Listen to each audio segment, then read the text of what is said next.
জোরে লা ইলাহা। একজন আওয়াজ যদি বন্ধ থাকে বুঝবো যে ডিলে মুন্সি হচ্ছে না। জোরে লা ইলাহা।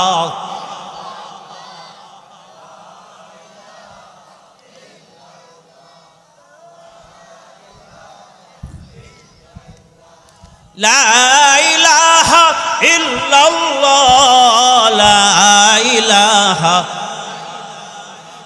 লা ইলাহা ইল্লাল্লাহ মুহাম্মাদুর রাসূলুল্লাহ সাল্লাল্লাহু আলাইহি ওয়াসাল্লাম।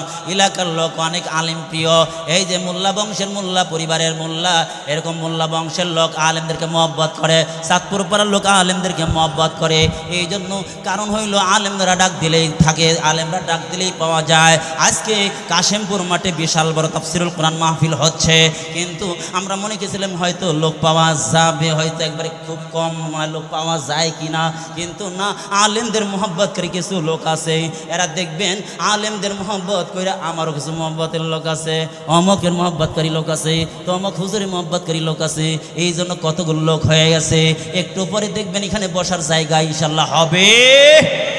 আমার ভাইয়েরা একটা কথা শুনে দেয়, কোরআনের যারা মহব্বতকারী হবে, দ্বীনের যারা মহব্বতকারী হবে, এই মহব্বতটাই তোমাকে জান্নাত পর্যন্ত পৌঁছায় দেবে।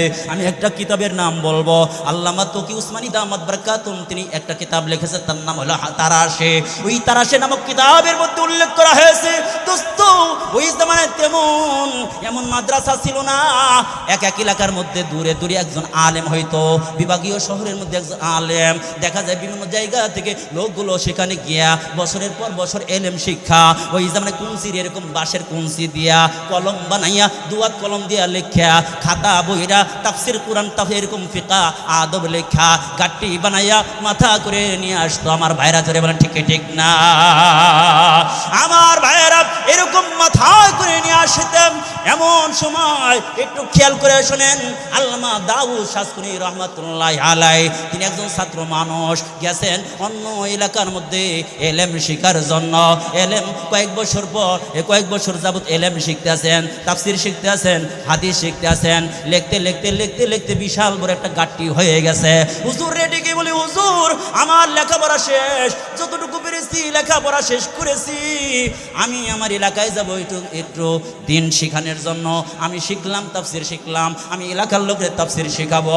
আমি কোরআন শিখলাম, এলাকার লোকরে কোরআন শেখাবো। আমি এই ফিকা শিখলাম, মাসালা শিখলাম, এলাকার লোকরে আমি মাসালা শিখাবো। আমি কোরআন হাদিস শিখলাম, দিন শিখলাম, আমি তাদেরকে শিক্ষা দেব। এই জন্য আমার একটু ছুটি দেন। গাট্টিটা মাথায় করে নিয়ে রওনা করছে নিজের স্বদেশে। আমার ভাইরা বিকাল পরন্ত বেলায় রওনা করছে। এমনই সময় ফাঁকা মাঠে যখন পৌঁছে গেছে, এমনই সময় দেখে প্রচন্ড বায়ু আর প্রচন্ড বৃষ্টি শুরু হয়ে গেছে, তুফান শুরু হয়ে গেছে।